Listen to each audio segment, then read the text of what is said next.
we have up on Hall E. And when this event stops, if you would like to run down to 1803, we have actor, comedian Rob Riggle doing a meet and greet. So we hope you stop by 1803 and meet Rob before he ends his meet and greet. We appreciate what the Association of the United States Army does for the Army, the total Army, through educating, informing, and connecting, as we see right here at AUSA's annual meeting. Thank you for being part of this program. Now I will turn the floor over to the President of the Women in Military Service and American Memorial Foundation, one of AUSA's distinguished senior fellows, and I'd like to say also my friend, Chief Warrant Officer 5, retired Phyllis Wilson.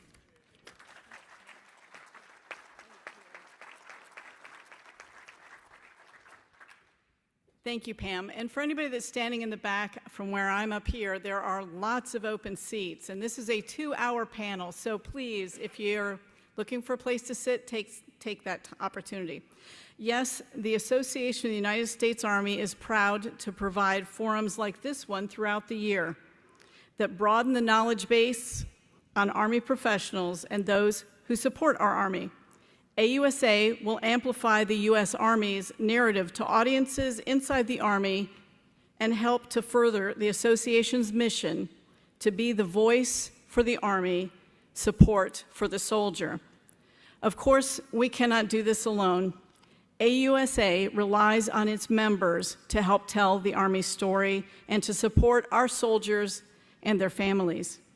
A strong membership base is vitally important for our advocacy efforts in Congress, the Pentagon, and the Defense Industrial Base, and to the public in communities across the country through AUSA's 122 chapters within the United States and 8 countries overseas.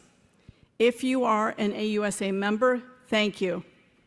And for those of you, Army professionals, who are not yet members of your professional association, we encourage you to join AUSA by visiting the membership booth, number 307, in Exhibit Hall A, or you can sign up online at ausa.org/membership.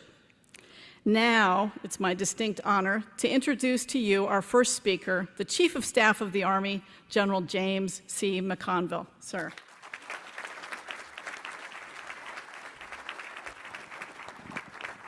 Well, thank you, and thanks for inviting me to say a couple opening words. And those that know me, I am very, very passionate about people in the Army, and we are in a war for talent. And when I think about the Army, it is people. They're our greatest strength. They're our most important weapon system. And every soldier, every family member, every Department of the Army civilian, and every soldier for life matters.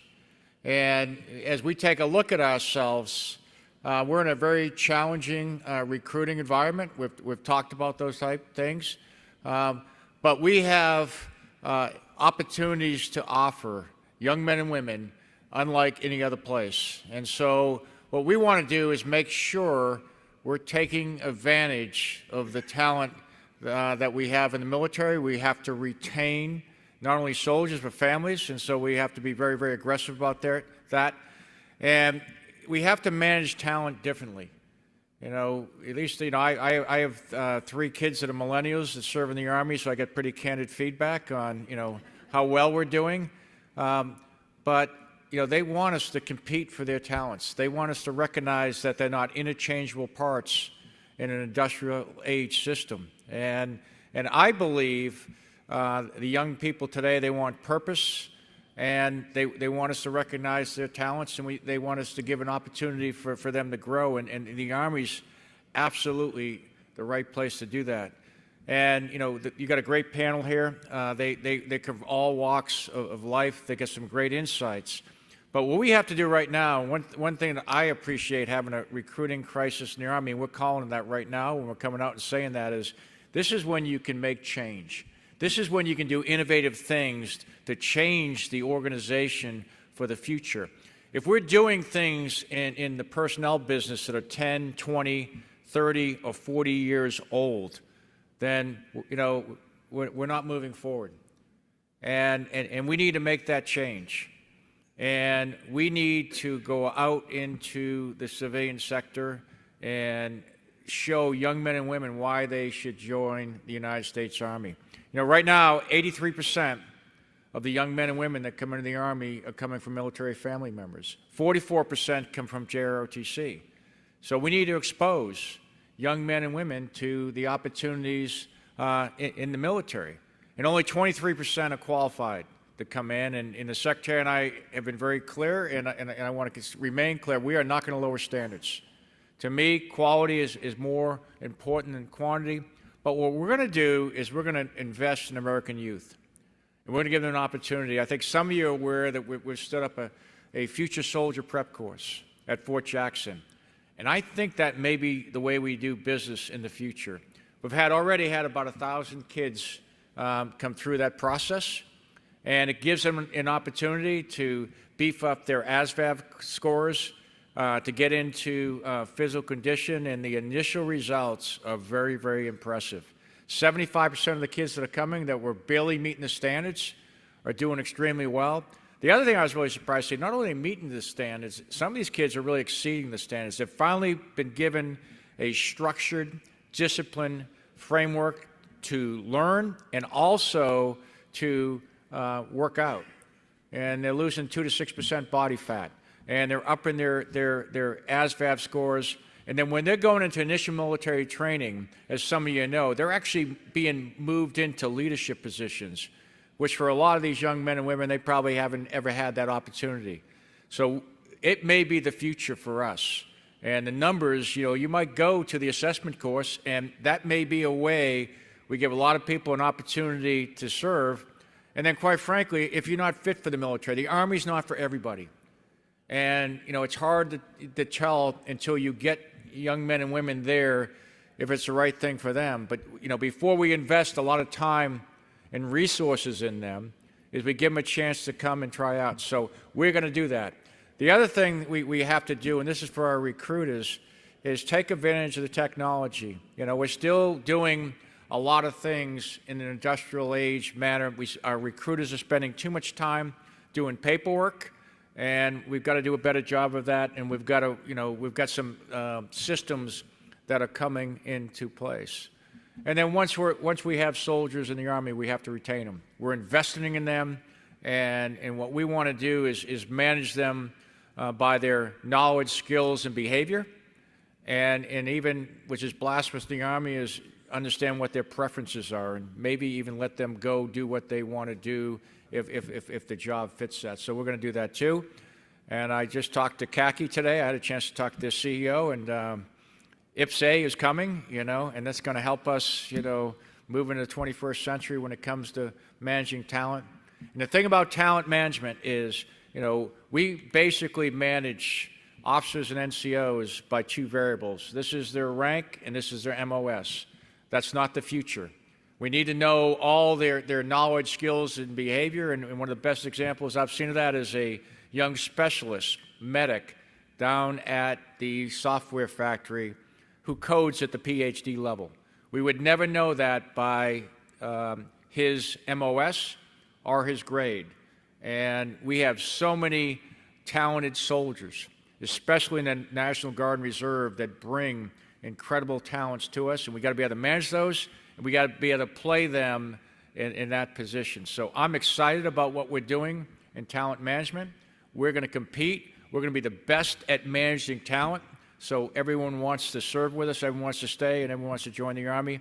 And I look forward to hearing this panel. They're going to give you all the answers, and they're going to tell you how to make this happen. So thank you.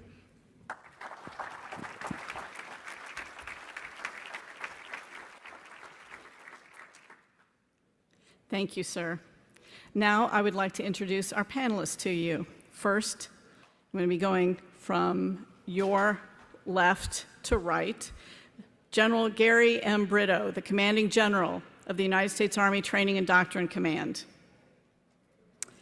Ms. Julie Boland, the United States Chair and EY America's Managing Partner.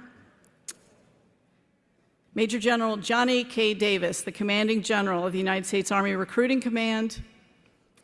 Ms. Stephanie Miller, the Deputy Assistant Secretary of Defense for Military Personnel Policy. and Dr. Bruce Orvis, Senior Behavioral Scientist of the RAND Corporation.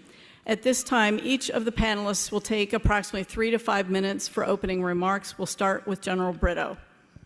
Hey, thank you, Chief Wilson, for the opportunity. And I'm sure I can probably speak for many of the panel, all of the panel members as well, that we share the same passion that our Chief has for the people in our Army. And I would argue and suggest that modernization of our talent management systems and how we manage those 3 important pillars of end strength, recruiting/accessions, attrition, and retention, deserve as much focus in modernization as it does in modernizing our equipment in the Army, whether it's a new tank, new helicopter, what have you. And without that, we really won't, or we'll continually fight this war on talent. And the Chief mentioned many of the environmental factors that we're talking to. So 1 month into command, very excited about being part of that and helping to manage the people for our Army as we continue to have the best Army that our nation needs to continue to fight our nation's wars. And again, very important. The Chief did mention a near-term challenge, and I prefer to flip that into an opportunity that we're having in recruiting, and it's no secret that we did not meet our recruiting numbers this year and a direct impact on our end strength. But we're still a very combat-ready Army. We're going to turn this ship in an opportunity for us. And I won't get into some of the other comments that may be made by following panel members, but lots of opportunity to do some innovative thinking on both how we run our recruiting enterprise internal to TRADOC, and very thankful for the assistance of the bigger Army as well. And I'll just highlight a couple of things that are helping us in the recruiting lane. I'll talk a little bit about the 21st century talent management that the Army has been doing for a couple of years and will continue to do as we modernize as well, and then turn it over to a fellow panel member, very cognizant of the time. But I would like to mention the full Army, really DOD support to turning this recruiting challenge into a very effective opportunity. And one thing we've started doing just recently, we'll continue to do, is alignment with our fellow commands that are supporting TRADOC. Specifically, I'll give a couple examples, and working with my battle buddy in FORSCOM, where he's aligned the corps and the divisions with the 5 recruiting brigades, plus 1, our medical brigade as well, across the nation, so that we can showcase our Army, educate those who have a propensity to serve, or even those who, more importantly, don't have a propensity to serve, to include their parents, principals, and others, to show how great this Army is and the 150-plus jobs and opportunities that it can offer. That's with FORSCOM, doing the same with the Centers of Excellence across all of TRADOC, my battle buddies in USOC and USAPAC as well, to reach all of the states and territories and the soldiers, future soldiers that may want to join the Army, and increase that propensity to serve. And once joining the Army, and the Chief highlighted the Future Soldier Prep Course, all great things to boost and give additional opportunities for academic proficiency and physical proficiency as well, which feed into the high quality of every single soldier and leader and our civilian professionals in some aspects as well, and that there'll be no wavering on the quality.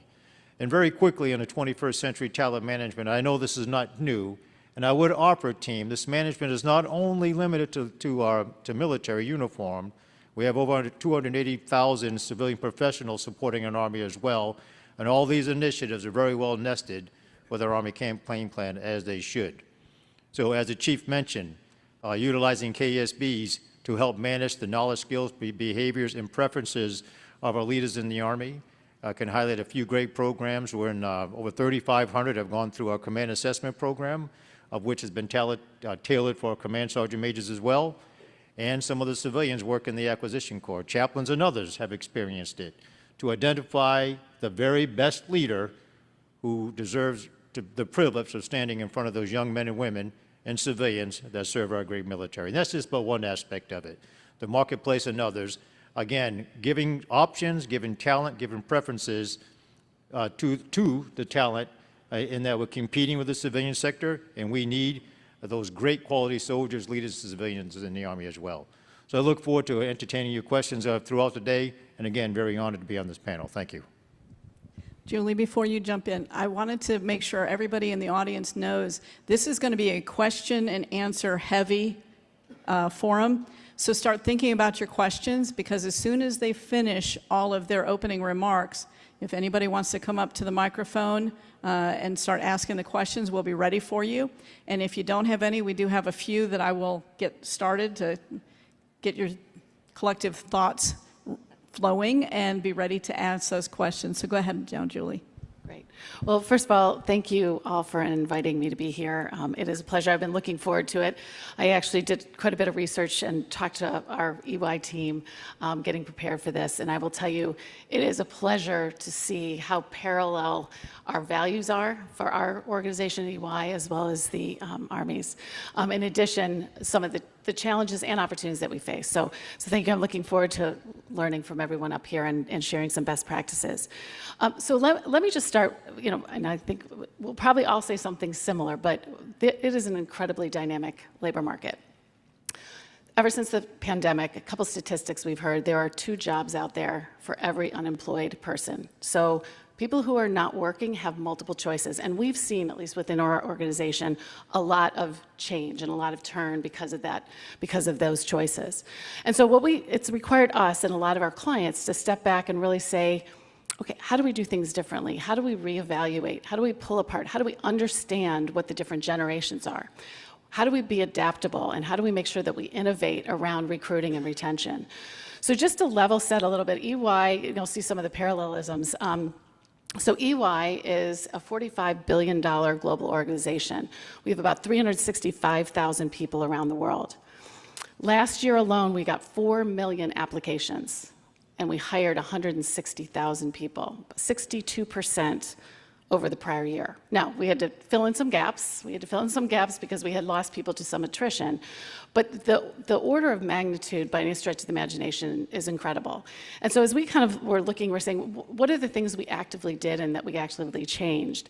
And so if we think about recruiting and retention, because retention is just as critically important, really saying, making sure in recruiting we had a multifaceted approach, that we were looking and really sourcing a pipeline of candidates who had the skill sets and capabilities and competencies at the standards we need. So how do we multifaceted? How do we break down barriers? And how do we think about resourcing people differently? And then in regards to retention, making sure from a compensation and benefits, that's one thing, and it's important to be market leading, at least market competitive, but also what's the culture you're trying to create? What's the culture of care? How do we care for our people and make them feel like they belong to something bigger and bigger than themselves? And so it kind of goes to your point on purpose. How do we bring our purpose to life? And so our purpose at EY is called building a better working world. And that really resonates. The average age of our workforce is 28.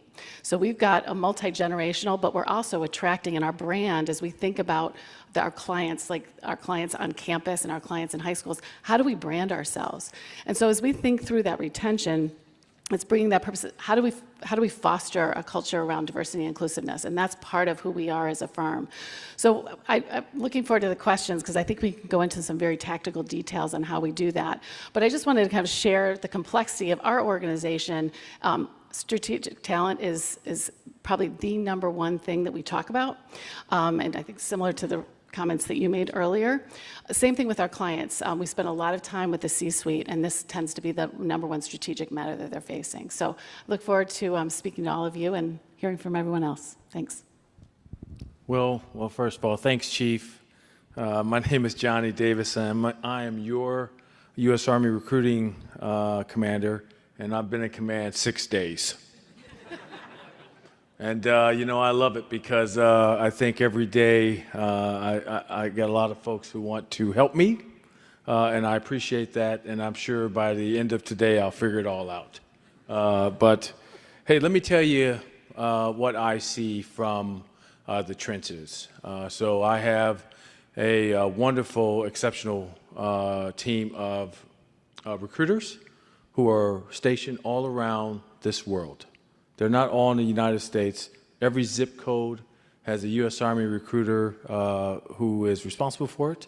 In addition to that, overseas, Japan, Micronesia, Guam, you name it, U.S. Army recruiters, wherever they are, that's the U.S. Army. And I've listened to them. And I'll tell you, and based off what we've seen, there's a lot of headwinds out there, and they're seeing it. These men and women are seeing it firsthand. Given the civilian job market, as you mentioned, ma'am, you're absolutely right. It's tough. Qualification requirements, negative perceptions, fear of harmful behaviors, But let me share with you what I'm hearing from the recruiters. And when they get out, as they begin to talk with their communities, which they haven't really had access to in 2.5 years. So think about that. Now they're reintroducing the United States Army back into the communities. But what they've said to me is, sir, most importantly, the public does not know our Army. And so I need to share that with you because that's coming from the trenches. I also asked each and every one of these men and women within the command, I had 8 simple questions. Hey, if you were the commanding general, let me know what you would change, or tell me about your living conditions wherever you are. Remember, these are sergeants and their families who lived on an installation, selected for recruiting, and now are in Bozeman, Montana. Think about that. So after 2 or 3 PCSs, now they're remote. They don't have commissary. They don't have a PX. They don't have the hospital. So everything they have is remote, to include paying co-pays, tolls. I can go on and on. So this is impacting all of these wonderful men and women. They are us. And they're out there representing the United States Army. So I sent out an 8-question survey. Within 10 days, I received 44,000 responses. And what they've shared with me, and I'll just share this with you and then I'll pass the mic on, was, hey, sir, we'd like you to really focus on the following areas. And I am. I'm listening to them. Sir, support and resources. Sir, talent management. Create the positive climate. This is what they're telling me, and I want to share this with each and every one of you. Reduce stress on the recruiting force. So that is something they've asked me to do. Sir, look at training. So remember, we have a large contingent, about 155 of master trainers. So we have to look at, hey, do we need to bring them back in post-COVID as we introduce our Army back to our communities and retrain and recertify and redeploy? And then, of course, increase access. And that's where I would ask everybody's help for all of these men and women representing your Army. Help them gain access. And I can explain access based off probably a follow-up question. And then the last thing, sir, drive positive change. This is an opportunity. The way we move forward now is the way we can change an industrial model and recruit for the future and really change the way we do business. So I need your help. Again, these are the 44,000 responses for these men and women in the recruiting force, and I'm listening to them, and now I'm sharing that with each and every one of you. Thanks. I look forward to your questions.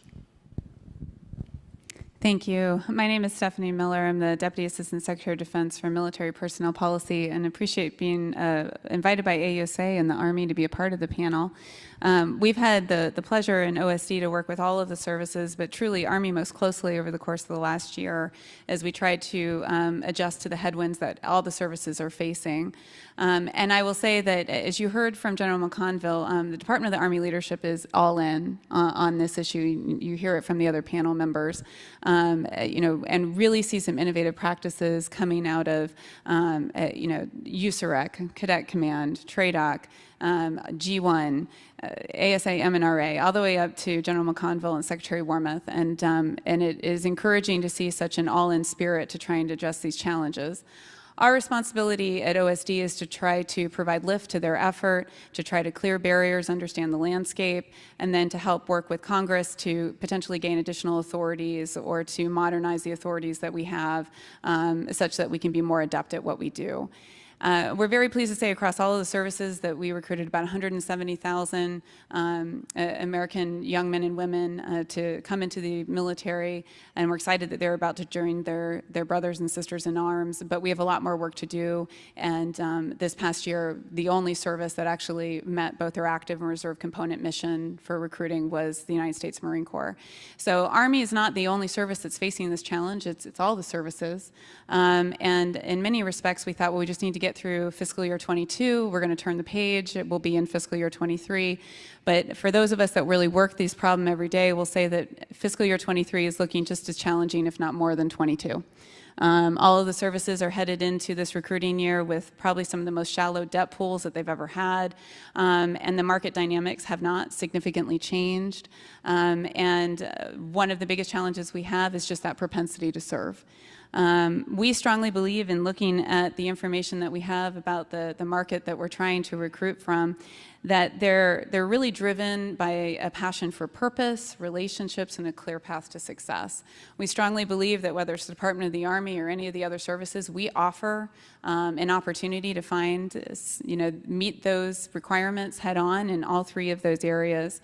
And it may sound trite. It's not that they're necessarily saying no and O. It's just that they don't know KNOW about what those opportunities are and how we can meet their drive for passion, for purpose, for relationships, and a clear path to success. Some of the things that we've been trying to do at the OSD level, particularly in working with Congress, is taking a look at some of those authorities I mentioned, particularly in the areas of marketing and advertising. Our existing authorities are largely based on kind of a 1990s telephone book model, directory level information. We do a lot, both internally and with our strategic marketing and advertising partners, to work creatively within those authorities. But really, what we are able to do on a day-to-day basis is nowhere near what you see coming out of the more sophisticated marketing and advertising that you see, particularly from Silicon Valley or Chicago or Boston or New York. We're really a blunt force instrument in many respects in what we're able to do, and we're looking to be able to be more of a precision deliverer of our messaging and our strategy. If you work with the generation that we're trying to recruit from, or you have them in your family, you know that they are very market savvy. They're very attuned to filtering out the messages that they're not really interested in. They're very sensitive to what they feel like is not organic content. And they have the ability to tailor the content that they are seeing to a greater degree than we've ever seen. Just think about your own viewing habits on a day-to-day basis, whether it's Netflix or Amazon Prime or ESPN Plus, there's no marketing content whatsoever. And so we have to work harder than ever to make sure that our marketing and our strategies are getting in front of people where we count success in a matter of seconds. The other thing that we're trying to do is work with our kind of board of directors across the river, if you will, is to take a look at our existing authorities for money, whether it's appropriate to still try to approach some of our appropriations as one-year appropriations, or would it be better to do two-year appropriations for certain program lines aligned to the accession and recruiting side of the house? Because with that, then we can actually do earlier market buys, we can get better advertising placement, just might be better for us all around. The other thing that we're doing is asking for more support to kind of get a foothold back inside of the local communities and our high schools. What we've seen in terms of looking at the data is we've really kind of stepped away from that high school market. Part of that is kind of losing that connective tissue with them over the pandemic years where they were largely operating remotely. And part of it is just because there's a heightened focus in our public and private institutions nowadays with a focus of really getting young men and women onto secondary education opportunities in colleges and universities, where sometimes going into an enlistment path in the military is looked upon as not having achieved the level of success that we may have, that may have been, kind of drummed into them. One of the other things we see within this generation that we're recruiting from is many of their own parents are first-generation graduates of college themselves. And so for them, particularly in some minority or diverse populations, they see not going on to a secondary education opportunity as not being successful. We certainly believe that going into the military, whether it's an officer path or an enlistment path, is going to drive you along a path to success that includes a lot of different education opportunities. And we need to do a better job of making sure that we are explaining that not only to youth and to influencers. So I think that there's a number of things that we can do in terms of taking a look at our past practices, our current authorities, and better understanding collectively with Army and the other services where we want to go, and then helping at the OSD level to get from point A to point B, while at the same time making sure that we're sustaining the high quality that we know that we need today and in the future to meet our combatant command and other operational requirements. Thank you. Good afternoon, everybody. I'm happy to be here. I want to thank General Gervais for inviting me to the panel. I was given a bit of guidance on two areas to talk about, so I will touch on that. The first is some thoughts on strengthening recruiting, and the second is on the design and assessment of marketing and recruiting programs, drawing on the analytical background. So let's start with general market expansion, and to echo something that General Davis just said, there's ample evidence from survey that youth and influencers know very little, shockingly little, about the military services and service in general. So one thought with support in some survey data is to push basic information to youth and their influencers on the considerable breadth of jobs and training that the Army offers to pique their interest and to get them then more interested in following up and learning more about service.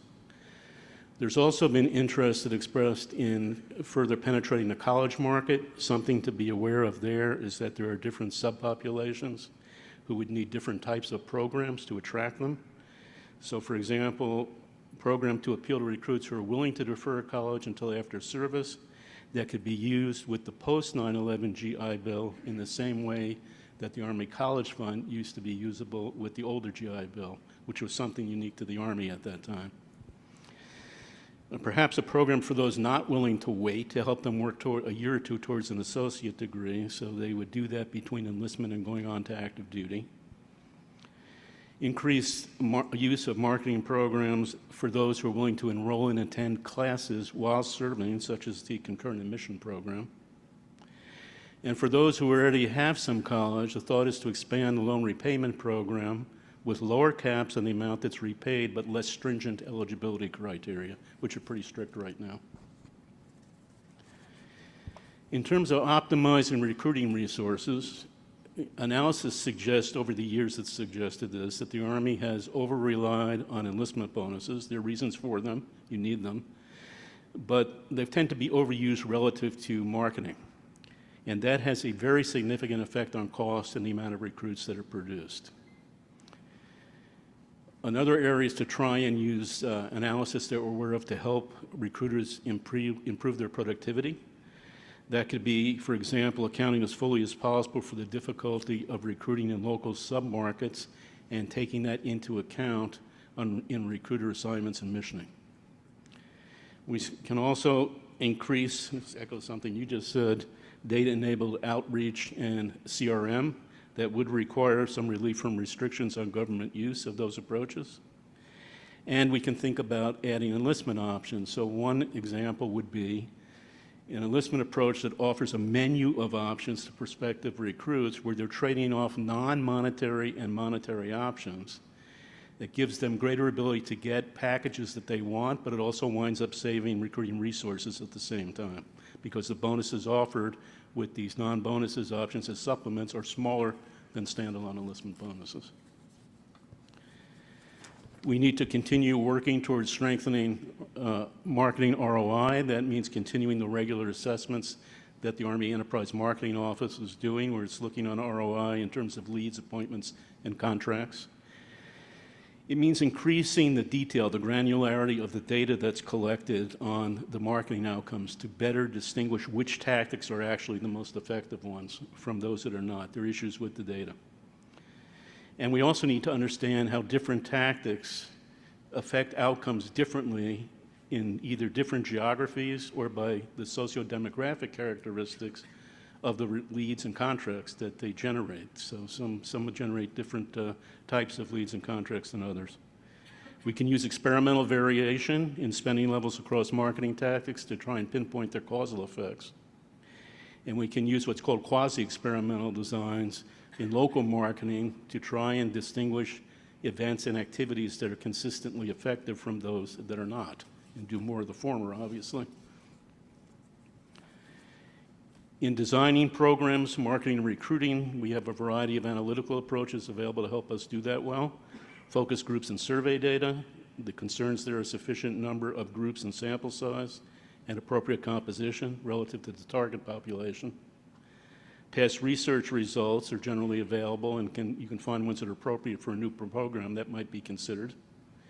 And there are simulation tools that are also often available. They can look at, for example, the effects of changes in the accession cohort characteristics on first-term performance and costs, or the optimal allocation of recruiting levels and mix for a given accession requirement and set of economic conditions.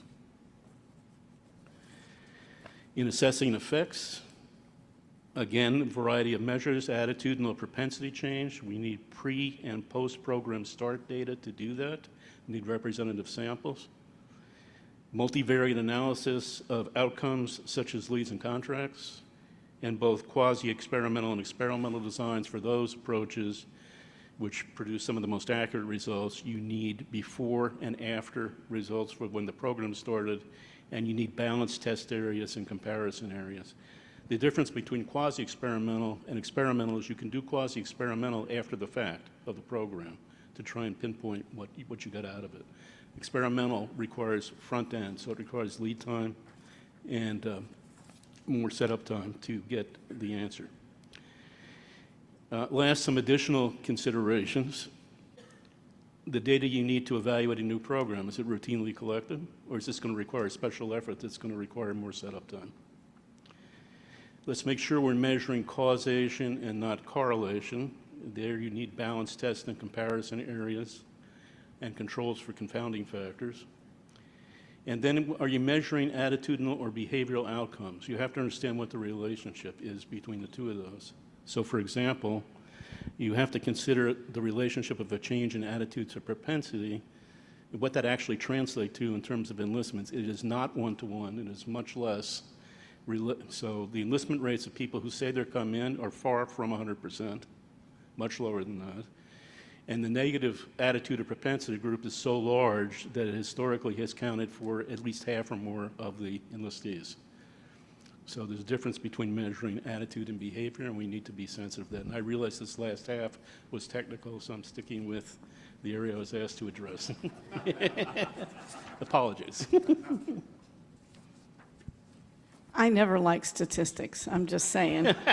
But I do want to know, I want a feel of who's in the audience right now. Anybody that's been involved in recruiting, please stand up. Ouch. Okay, we're going to have fun today. I'm hopeful. Thank you very much. And we appreciate the hard work. And when General Davis was speaking about this, I have never personally been carrying a green sheet or any of those kind of things, but you're right, the stressors that we place on our recruiters is tremendous, and I think that's one of the things that we do have to find a way to get at. So the microphones are open. If anybody has a question, well, he's ready. There we go. Come on down. I picked the right seat and everything. We're front-loaded. Come on down. Yes, sir. Yes, my name is Matt Siegel. I am a retired reserve colonel. I had 3.5 years active duty, 25 years as a reservist, served from company command up to Pentagon and White House staff.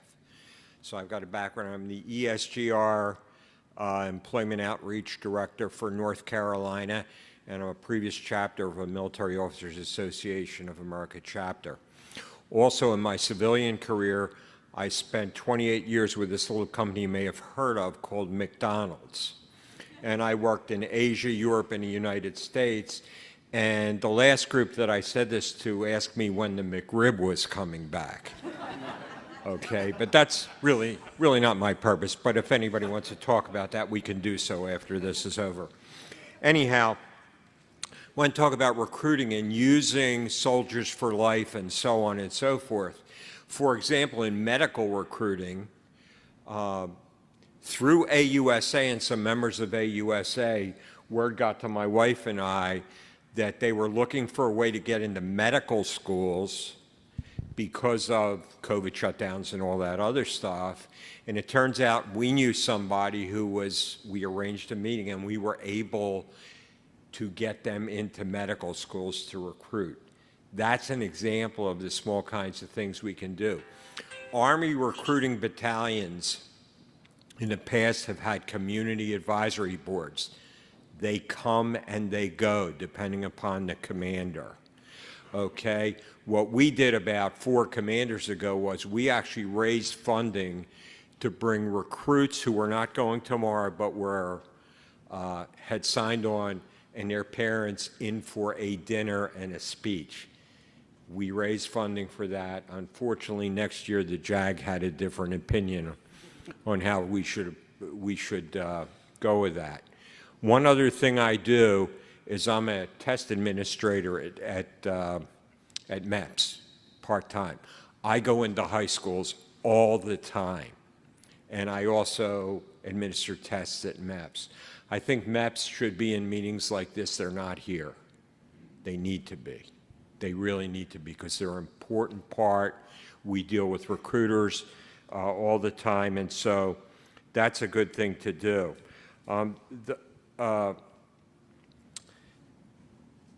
And, you know, the chief said we have to get innovative, and we really do with these shortfalls. And there are just so many ways we can do it. And what I would say to you is reach out to Soldiers for Life like me. We don't sit on committees and things like that. We're just out in the communities doing the work. We can help you any way we want. And the last comment I would make is look at the labor participation rate, not so much the unemployment rate. That keeps going down. We can help raise that up so people that we don't reach maybe would be potential candidates for the military. Well, sir, first of all, thanks, and thanks for your service. And one thing I wanted to add, and there was three great comments, but we touch on each of those. And let me tell you, this is what keeps me up at night and what I plan to do.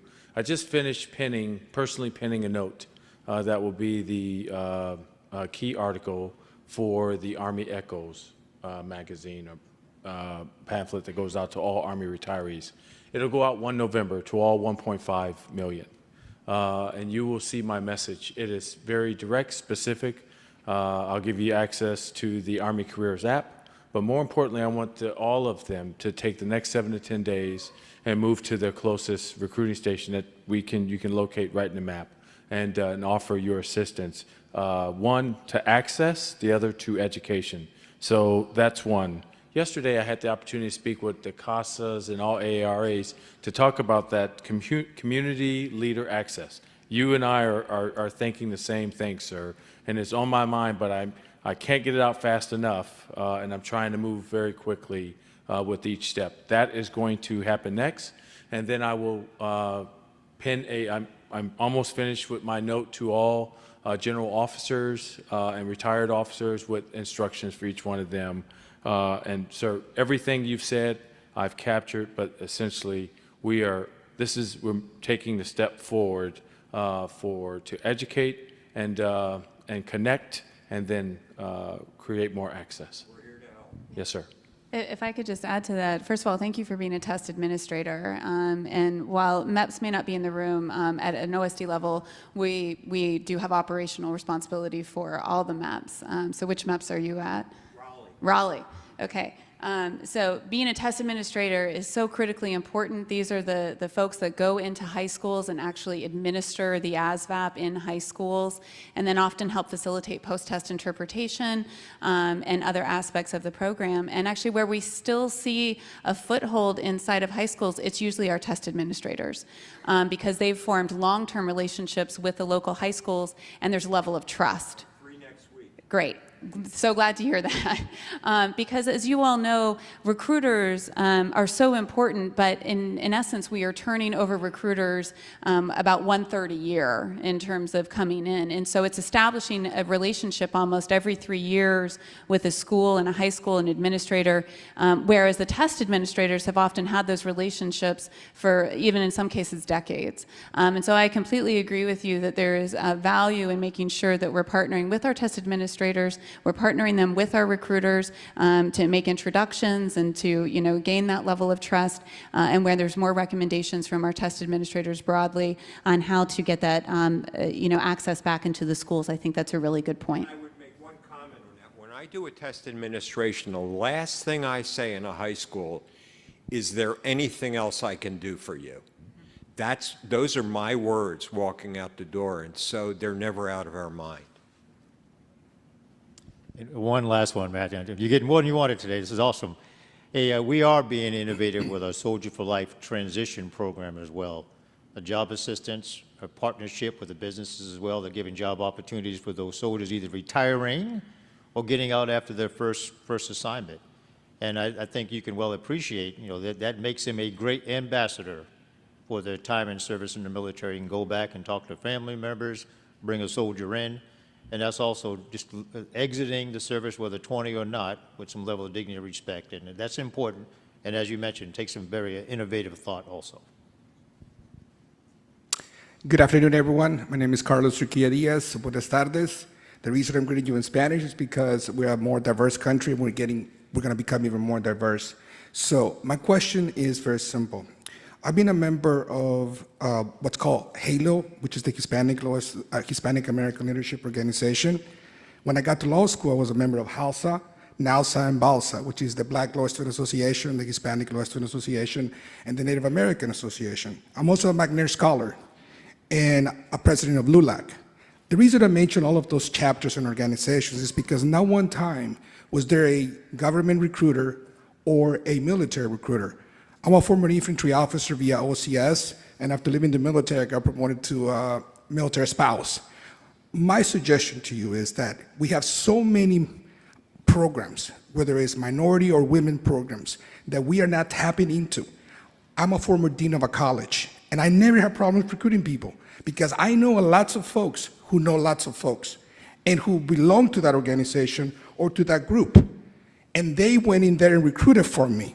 And that's how I've been successful. Just because you send someone to an organization, that doesn't mean they're going to identify with the people you're trying to recruit. Don't send a cat person if they're a dog person or vice versa. We all know how we feel more comfortable. So I have to get going because I have to get my child. But my suggestion is that send people to those organizations, upper bound. They will do the work for you. Use them. Look up different organizations in your communities. The ones I'm most familiar with is the minority communities. I've never had a problem recruiting folks. So I leave you with that because we're not utilizing those wonderful resources out there.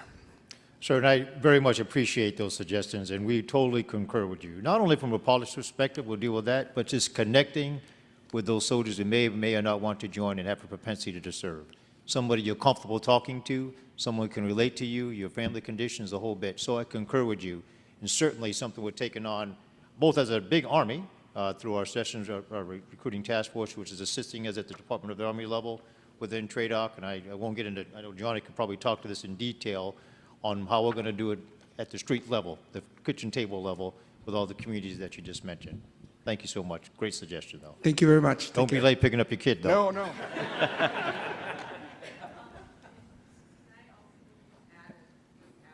Can you come to the mic? Sorry. Hi, I'm Yvette Busico. I'm the Acting Assistant Secretary of the Army for Manpower and Reserve Affairs. I work with all of these wonderful colleagues on the stage, and I just wanted to add on to what General Brito said. We're working closely with our civic organizations. In fact, the Army had a Center of Excellence at the National LULAC convention in Puerto Rico just a couple of weeks ago. I see the Sergeant Major in the front who was there speaking on our behalf. We have BEA, we have a lot of connective tissue with those civic organizations, so I want to assure you that we are actively, we have in the past, and we're going to continue working with those kinds of organizations in the future. Mr. Beach, the DASA for E&I, Equity and Inclusion, and also he is the principal advisor to the Secretary of the Army, reports to her through the MNRA, and works very closely with those organizations each and every day. So we are doing that. I don't have a question. Thank you, ma'am. Sir. Thanks to everybody on the panel and everybody in the audience, quite frankly, for your leadership, your passion, and the specific line of effort that you're responsible for in terms of not just recruiting, but retention and opportunity. And I think, as I heard Ms. Miller allude to, when we talk about opportunity, we're also talking about transition. And so addressing, you know, sir, as you framed it, not just the challenges, but the opportunities. My name is Miguel Howe with the Aurelian Group, but more importantly, I'm a soldier for life, having spent 25 years in infantry and special forces, but perhaps one of the most impactful assignments I had was as the commander of the Southern California Recruiting Battalion from 2008 to 2010. So not quite the same market environment that we face today, but nonetheless, coming out of the surge, a challenging time. Flash forward to 2013 when I retired, and I had the honor to be selected to serve under President Bush, overseeing his transition programs for military service members, transitioning military, and our veterans. And at that time, the crisis was veteran employment, particularly for our junior enlisted without a 4-year degree. Flash forward 10 years, that is not the crisis. Now the crisis is recruiting. But it was striking to me, having spent times on both of those issue areas, that we're really good at attacking those problem sets in different pillars, but I came to find it's the same people, it's the same centers of influence, it's the same issues in terms of tying together that continuum of purpose, belonging, and opportunity. And I loved how the chief framed it, an opportunity like no other, be all you can be. And so my question is, how are we thinking and approaching the issue of recruiting, but tying together the full life cycle in terms of service and retention, and then the transition, because the success across all three are really integrated. Thank you. I'll start and I'll pass it off to my battle buddy, Johnny. And I definitely don't want to oversimplify this because this is very complicated. And first of all, Miguel, thanks for your service, both in uniform and continued interest out of uniform as well. Very much appreciate that. But part of it came to just really understanding the total environment. And as you said, from a future soldier at his kitchen table all the way to when they transition from OCPs to a suit and tie. And all that needs to be put into this. So I would offer up, and definitely an approach that we're taking now, Mrs. Busico mentioned that the task force support we're getting at the Army. Mrs. Miller clearly represents the OSD level support. Also reach out to academia and others so that we understand this, and our civilian professionals as well, representing the civilian market. To put it back in my grunt terms, though, and operationalizing this solution. What are you doing, and what can we do in the strategic space? What needs to be done in the operational space and the tactical space as well? Not to say that the operational approach is a solution to everything, but we're the Army, and that's how we solve problems, and this is a tough problem, and we do hard stuff in going to get it done. But the players in all of that are not only just uniformed as well, a recruiting command, working with academia, working with the principals, working with the hospitals, as I just mentioned, our policies and programs for Transition for Life, to get at this thing and get at it quickly before it impacts the readiness of the Army, which we're not going to allow to happen. And I know General Davis, and I don't want to steal his thunder, is very much taking some very innovative approach, looking internal to our recruiting enterprise, which is large, and understanding the landscape, understanding the problem. Do we need to attack look at the how we market differently? And I would offer yes, both locally, nationally, and down at the strategic level as well.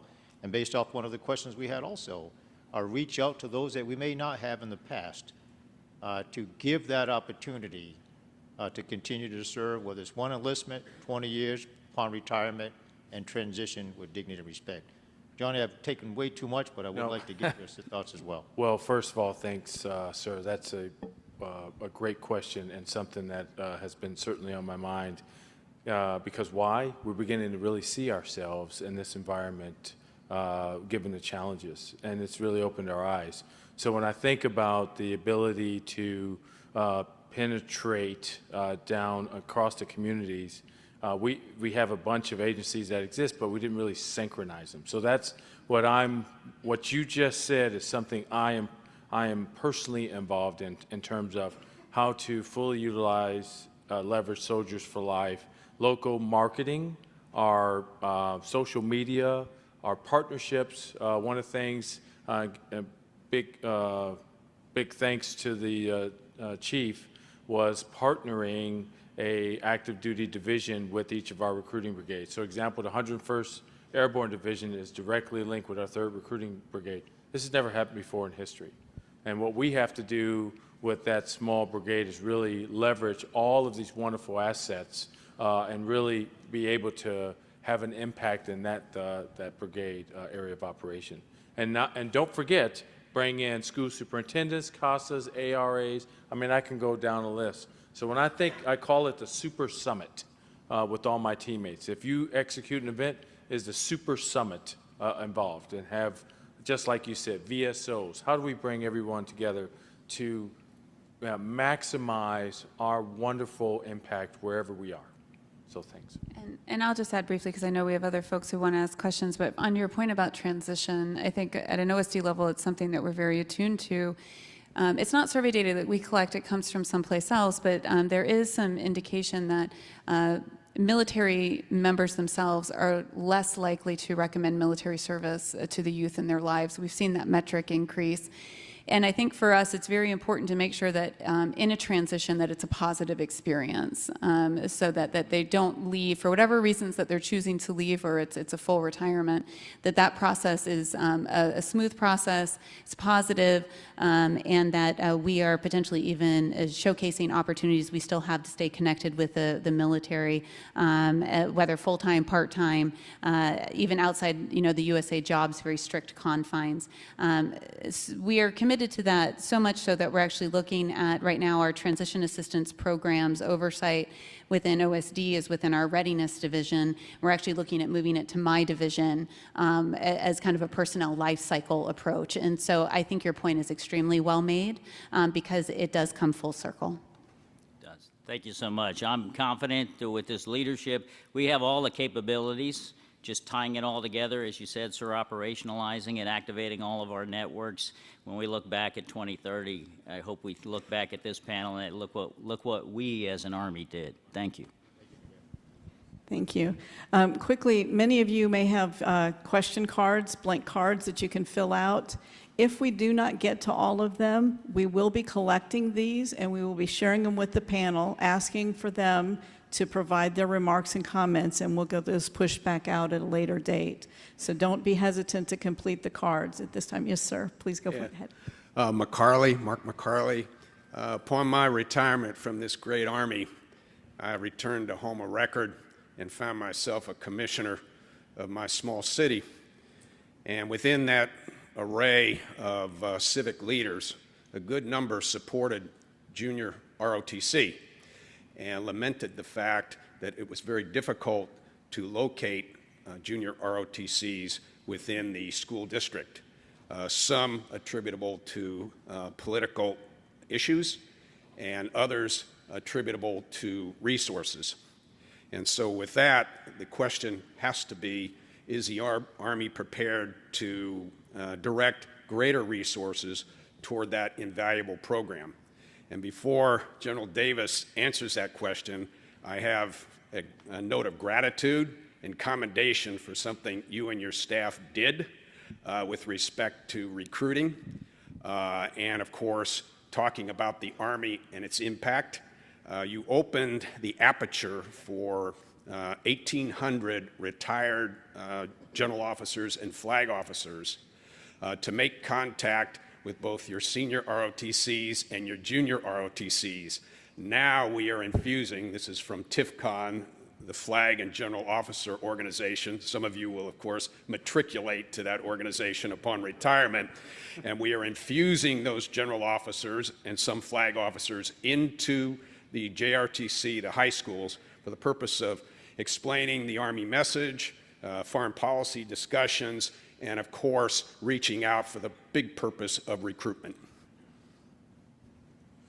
Well, first of all, sir, thanks. And I know I'm in recruiting command now, but I did depart cadet command, so I'm very familiar with junior ROTC. So there is discussions about expansion. And let me, just to set the stage, let me provide context. So the program was initiated in 1916.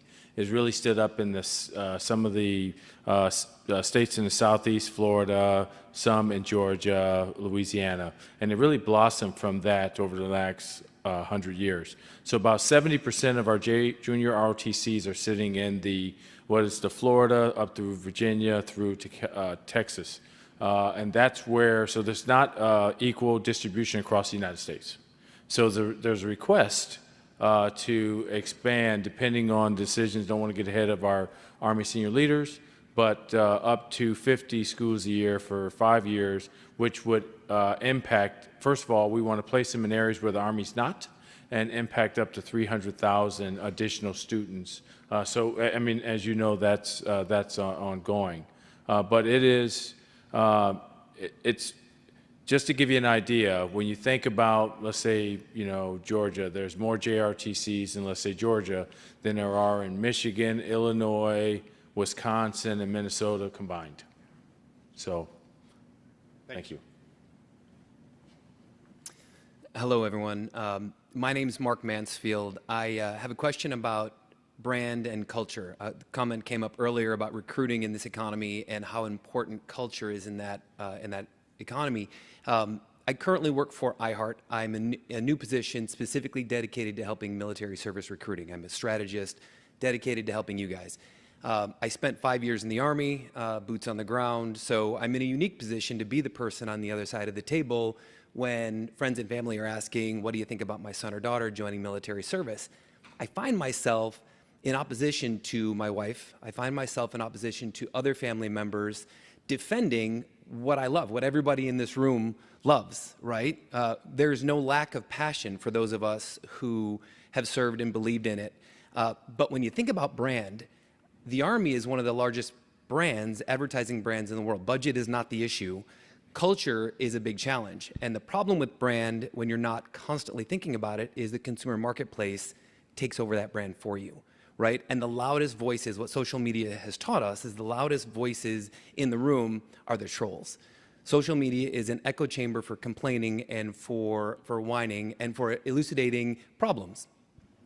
I know, having been in the military for 5 years and now have a successful career outside of the military, that the military set me up for more success than I could have thought possible. The reason I joined is I was in the same position as most recruits are in the bulk of recruit talent that we're looking for. I didn't know what I wanted to do. I grew up in a small town in Western New York. I could pay for college and try to figure it out, then end up with some debt. Or I could take the adventure of a lifetime and map out what happens next, right? But I knew that if I took the step to the Army, I wouldn't have to worry about what the next 3, 4, 5 years held. What I didn't think about, but I tell all the people that I mentor now, because I continue to mentor people transitioning out, particularly first and second tour, is that there is a ton of opportunity that the Army prepares you for that nobody's talking about. So back to my question of culture and brand, as we look to the next 5 years, brand takes a long time. Brand is a long tail initiative engagement. Are we thinking about building a brand that principals and teachers and parents and aunts and uncles can be proud of, so that we service members who are standing up for why someone should join, there's a strong enough brand presence behind that that says, yes, bad things happen, but look at how many people we employ. Look at the amazing things that have happened. Look at all these people who have graduated out of even 1 or 2 tours and are changing the world. Sorry for the long question. I'll begin. I'd like to, ma'am, go ahead. I've talked too much. No, you have not. I'm living life. I was going to add on to that, because I think the question is really important. If you think about it in 2 aspects. One is, how do you use data, right, to figure out what all your stakeholders think about, right? So I think sometimes we underestimate data. What we're doing with a lot of our clients is using that data, holding focus groups or stakeholder groups, making sure we truly understand what people are thinking about a brand, right? So I would just encourage using that data. I think the other is, it's interesting, we talked about this a little bit earlier today as we were preparing, is you described as opportunities. We do the same thing as a firm. A lot of the reasons why some of these young folks out of college come to work at EY is because they know whether they stay for 1 year or whether they stay for a lifetime and retire. We are preparing them and developing them and training them to be the leaders in corporate America. And I think that's really important, because you can have multiple careers. Like, you could have multiple careers in the Army too, right? We have multiple careers within EY. And there's an attractiveness. Sometimes people walk in the door and say, I can't wait to be a partner. Others are like, I know it's going to be a great experience. And so we, as a firm, really focus on that experience, because we want them walking out the door, one, being advocates to potentially their clients, and then they become alumni. And I will tell you, I'm amazed at all the alumni here. It's such a valuable gem. And just how do you mine it, and how do you, use that for referrals? So it struck me, because the data, I think, is really important to understand what people are thinking and not assume, And then secondly, it is a tremendous opportunity to say how much you learn and how much you give, but also, what's next. So I just wanted to add that before. Oh, thank you, Julie, and spot on. And sir, one, thanks for your service, and we can re-enlist you if you'd like to come back in, no problem. But Sir, I think I can sign that waiver too. We're the authority. But you really highlighted some great points. We mentioned in the opening comments that this crisis also gives us the opportunity to, one, as you just said, clearly communicate not only those future soldiers that may want to join and learn more about it, but their parents, their coaches, everybody else, that the influencers that can speak to it as well. So yes, I'm very positive that our senior leaders in our Army are looking at an Army brand as well, and I won't get ahead of the senior leaders. I learned that early in school. But also message all the positive opportunities to the soldiers that may want to come in and their parents as well. Some of my team has heard this already, but I got to tell the one. I was actually approached by a future soldier before who just wanted to be a cook, period. So shared with him, yeah, you can come in and be a cook. There's 149 other jobs you can do also, and get you certified at the Culinary Arts School that the Army runs. No, didn't know that. Did not know that. And if you want to be a cook and jump out of planes, we can do that too. I say that jokingly, but that offers the opportunities that should be shared. Yes. And lastly, partnering with our other commands are helping us to showcase those opportunities and abilities. Or the young specialist that's done it, or the lieutenant, go back to your hometown and share that as well. So I really appreciate what you said, especially from the perspective of being a soldier and a civilian now that sees it from that end of the kitchen table. Thanks. Sure. General Davis, you mentioned you've got more help than you can handle right now. To that end, I'm here for you. If you have thoughts, questions, bringing military service and advertising experience, I'm here to help. Well, thank you. Thank you. Thank you, guys. I mean, I'm watching the time, and I want to make sure we get all these questions. I'm going to actually take two questions here. So the first two on this side, if you'll both ask your questions, and then the panel will address. Thanks. Thank you for setting the stage for me. Hi, I'm Frances. I retired in 2012 after 30 years. Oh, I'm sorry. I retired in 2012 after 30 years. I was Sergeant First Class and then retired as an officer in the Army Nurse Corps.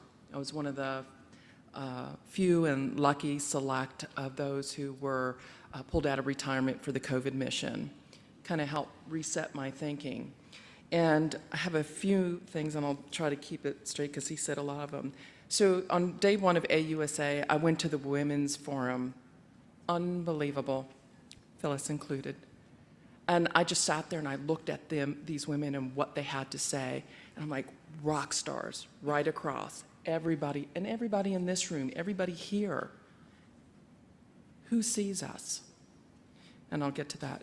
So one of the comments that they made was 22% of the force is female, which is fabulous, but 85% of the force comes from the family members of our military servicemen and women. So again, I say, how can we have the rest of our country and the world see us for who we are today? And so that takes me to the most far-reaching platform that influences and entertains and enlightens people to see us for who we are in today's Army and the Army of 2030. That's the film and television stage. I remember a young lady saying to me in the airport, because I was in uniform, and she said, she wouldn't leave me alone. She just had so many questions. She said, the only way I know about the military is through Army Wives. I met her mother. She said the same thing. And so I know personally that film and television can change the trajectory of our life.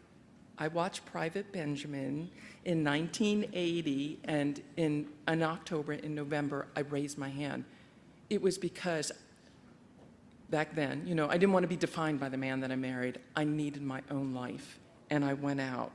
And so I just feel like people need to see the diversity, what we're doing, and I just think it's all amazing. So my question to you is there a plan when you look at film and television, because, what was it, 12 Strong was the last Army movie out. Top Gun had huge recruiting.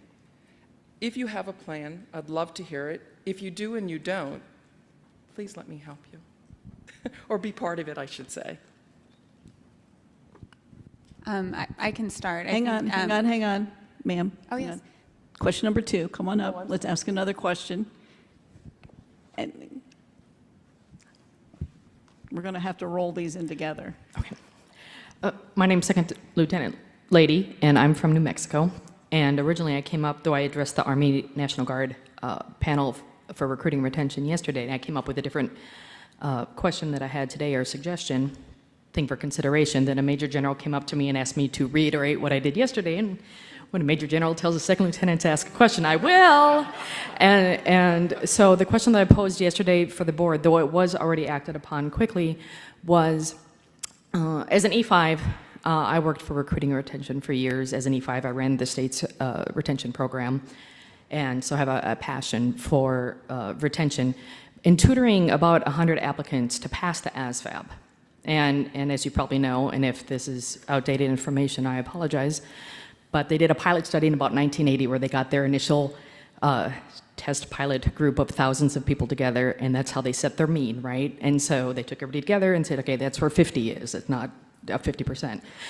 And then they repeated that study in 1997, and with the same number of people to do the test on, and then they reset that mean to the new 50. So since 1997, if that test has been recreated, then it's not anywhere that I can find. What has changed since 1997? Now, my third graders handed a calculator, meaning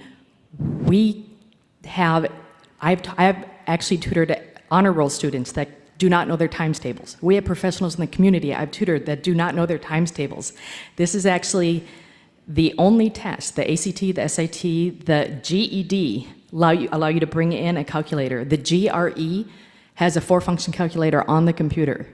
And when you go to the ASVAB website, then it says there is maybe a situation in which you will have had to have known your multiplication table and to have been successful. We are talking about modernizing the Army for 2023, but this is antiquated, and I've spoken to many combat arms and non-combat arms jobs, and nobody has said that their mission has failed because they did not know what 8 times 7 was. And so with that, now I will say already Major General Bissell was assigned to work with me on this, and I submitted a white paper to her this morning. So if you see that come across, I would ask for the consideration, and if nothing else, to put together a new way to set that median, that 50, that mean. And of course, I'd also say that if you were worried about, for example, artillery or something where you think it would be necessary, if you put a 4-function calculator on there, you could code it to where every time they tap the calculator, you would also be able to factor that into their score. So there are options, there are workarounds. And then what I actually came up here to say is that in the National Guard, and forgive me, I started in the reserves and then I moved to the Guard, so I don't really know the active side of things. But in the Guard, I have done now analysis of over 1,000 interviews of people that have left and or were planning to leave or why they would stay. And I found commonalities. I analyzed the data and I submitted it up to my leadership. And people are leaving because of 2 things. National Guardsmen, in order to be content, need 3 things. They need a leader, a friend, and a job, or a purpose, you know. And so they're leaving because either they did not find the leadership that they needed, and or they did not have the purpose or the job. Despite what anybody thinks about the younger generation, they actually don't want to get paid to do nothing. And so when they sit on their phones Saturday and Sunday, I was in the band, so I was tasked all over the state, so I didn't even know that there are people sitting on their phones. And so now then when I'm in the armory and I see that, and then I see, well, I didn't get out because I don't mind that I signed up and I'm not with my spouse or my children, but now I'm not with my spouse and my children and I'm not doing anything. Couple that with my colleague, Captain Jewell, and I walked around the AUSA, the exhibit hall, and we found all of these phenomenal tie-ins that the Guard is unaware of. I've served for 14 years, you served for 9 years. We didn't know half of what was down there in the exhibit hall. Between membership to the YMCA, they'll record you reading books to your family members. They'll give you tutor 24/7, all these things. And I designed the retention brief for the state of New Mexico, and I didn't know. And as well as possibly even tying in spouses into credentialing assistance. All these things that we have opportunities to do that could create that purpose. And so to make a short question long, or a long question short, is that I would ask or request an acknowledgement of perhaps teaching leaders, future leaders like myself, current leaders, to empower their E6s. I mean, NCOs, right? If your squad's sitting around, here's 6 training binders, pick one, go do the things, play capture the flag in the motor pool. Let's see if you still know how to plot an azimuth. Then I think we'll see some of that retention. They'll understand, they'll have the why, the purpose to raise the right hand continuously. Thank you for your consideration. Well, I don't know about you guys, but I take 50 second lieutenants just like that. Oh, that's amazing. I'll need a job at some point, ma'am. Well, you come find me when you're ready. So 2 things. Are we looking at using entertainment industry for branding and for purpose? And second, the ASVAB and retooling the kit? So I can start just on so first, thank you for your service, and very proud of the growth and the number of women that we see serving over the last several years. And I think this weekend is the 25th anniversary of the Women in Service Memorial. And that's a huge accomplishment there, and a lot of work done by General Wilma Vaught to make that successful, so we're very proud of that. I completely agree with you. I think that oftentimes, and our data proves this out, that a lot of people's perceptions about what military service is or isn't is scoped by television and media. There is a very active division of the department, and all the services are a part of it, that is actively engaged with the media entertainment industry. But of course, we can advise, we can recommend, we can say, hey, if you make these changes, then we'll potentially partner. We don't always control the outcome, and that's challenging. And so what we have to do then is to try to balance that with making sure that, to somebody else's point, that we are getting our messaging out there and we are establishing our brand so that we're not letting other people do it for us. And part of that is a layering approach, because we know that a lot of folks are driven away from the prospect of serving due to those misconceptions. Then you really have to start there, because before they can even really start to say, well, I want to join the Army, or I want to join the Navy, or I want to join Army Active versus Army National Guard, you have to get them past the prospect that I'm going to become injured, homeless, assaulted, have traumatic brain injury through this active service. And so what we're trying to do through a layering effect is try to make sure that we have advertising content that just addresses some of those misconceptions by modeling the positive outcomes that we see in service, to just get them even thinking about, oh, this might be something I'm interested in doing, followed by robust marketing and advertising strategies from each of the services, most notably Army here, that says, and now that you've kind of thought through, well, this might be something for me, now it's, here's why you should join us, here's why you should join Army, and here's all the things that we have available to you. So there's the partnership on the entertainment side, plus what we need to do to make sure that we're addressing those misconceptions. So that's one. Moving on to number 2, because these are very widely different topics, on the ASVAB. So OSD is responsible for the ASVAB, and we do continuously review it. And we actually have an external board of experts that are not affiliated with DoD whatsoever, and includes psychometricians and other folks from the corporate board and other organizations that run the SAT, the ACT, other standardized testing programs. And I think that there's often this misconception that today's ASVAB is the same ASVAB from 1980, and that is not true. It's constantly evolving, it's constantly being revised. We change out components of the test. And we do look at kind of the norms. You're right that the last time it was normed was 1997. Our board, our external board, did a recent review in 2020 to determine whether or not it was necessary to norm it again. And based upon national test scores across the country, not DoD data, Department of Education data, and state data, there had not been a significant shift in education outcomes from 1997 to 2020, which is interesting. We do think that there is still value, potentially, and maybe working with those that conduct the national studies post-COVID to make sure that they look at that again, which would then subsequently inform whether or not we need to do a norming process for ASVAB. Part of that could include looking at whether or not it's appropriate to include a calculator. You're right, the other tests do include it, not on all math components, but usually 1 or 2. And then the other ones that don't include the math components, because we want to see if you have some level of mental math ability. ASVAB is, the math portions are largely based on 9th and 10th grade math, and we want to make sure that you have some of those fundamental basics. We also want to make sure that you understand even how to use a calculator. Folks have probably heard me say before, it's important to know those kind of math principles before you can apply them even with the use of a calculator. So one of the test questions on the ASVAB is, what is the square root of 27 divided by 3? If you know that you need to kind of work it, with your order of operations on what steps you do first, you're going to get one answer, the correct answer. Most people who are not necessarily familiar with how to use a calculator are going to work that problem left to right. Correct. They're going to hit square root, divide, 27 divided by 3 on the calculator, and I think you get an answer of like 0.333, which is the incorrect answer. Right. So you need to know how to do your basic math principles before you can even apply a calculator. And frankly, what we find is in some of our applicants that may have had lower education opportunities, their school systems or their individual school may not have been as strong, that's not something that's being taught to them. And so our concern is that in introducing a calculator without doing the necessary work to understand how best to do that, then it could actually have an adverse impact with ASVAB test outcomes. And so all of this is something that we think through continuously to make sure that the ASVAB is providing a level of outcome to determine are they the best fit for the jobs. And I think that there's a lot of times an expectation or a misunderstanding that the ASVAB is somehow an academic test. And while it's built on academic principles, it's really an employment test. It's really designed to correlate whether or not we think that you will perform well in basic training in first term of enlistment. And right now the current test does.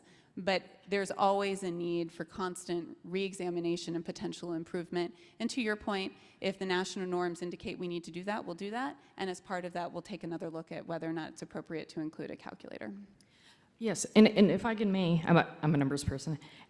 If I may add on to that, to follow up with your point, if you don't know how to solve a quadratic equation, putting the four-function calculator won't help you. If you don't know how to dissect what's important in a problem, in the problem-solving portion, then that's not going to help you. Instead, if it's kind of an equalizer. If you understand how to do a quadratic equation, or you understand how to divide, multiple digits into each other, then it's more of an equalizing factor to negate the time. Not that you don't know how. And then the other point is, again, when you take norms of the entire country to decide whether or not a test, the norm needs to be adjusted, then again, I would consider the actual population that is likely to be the most affected by adding a calculator, and make sure you're not taking the top percentage of the echelon that if they're going to get a 92 GT score, then it didn't matter. But for the people that it does matter, and since we're in an organization that releases Cat 4s, then again, this could be an equalizer at some point. So thank you. Thank you. Sir. This question is actually really more designed for Ms. Boland to answer, hopefully, and be able to offer us some opportunity to look at talent in a different perspective. So EY has taken large strides towards integrating neurodiverse talent into your company's regular operations. As the chief has asked us to kind of look at talent differently, how do you think the Army might be able to leverage neurodiverse talent into the future? Thank you. So this one's near and dear to my heart. At one point, I was the chair of a board called Achievement Centers for Children, which actually had children across the spectrum. So what we did a few years ago is we started looking at our business and what our clients' needs were. We were looking for a lot of talent around technology, data, and how to use it. And it's hard to find. I mean, I will tell you, there's, we could hire more cyber specialists, more technologists, but we can't find them because it's a really hot skill. So what we started doing, and this is kind of part of our whole recruiting, is where else can we find those skill sets? And we tapped into the neurodiversity population. And I will tell you, not only has it been the right thing to do for our clients, I mean, they perform brilliantly around some of these incredibly technical, data-driven projects that we work on, but I will tell you, we have changed people's lives. We have changed people's lives, people who couldn't get jobs before because of their, of the neurodiversity. They have professions, they have careers. And so I will tell you, it's something we experimented and we piloted, and now we have multiple neurodiversity centers around the country, and we are tapping into them. They are finding innovation around some of the projects that we do across the board. It's incredibly proud moment for EY to have really kind of pioneered that. Thank you, ma'am. Sir. Gil Sanborn. I'm a civilian aide to the Secretary of the Army in Northern California, the acronym CASA. And this is the panel I've been looking forward to for 4 days because I spent about 95% of my CASA time on this issue. And of my waking hours, about 90% of that is spent on CASA work. So I love doing what I do.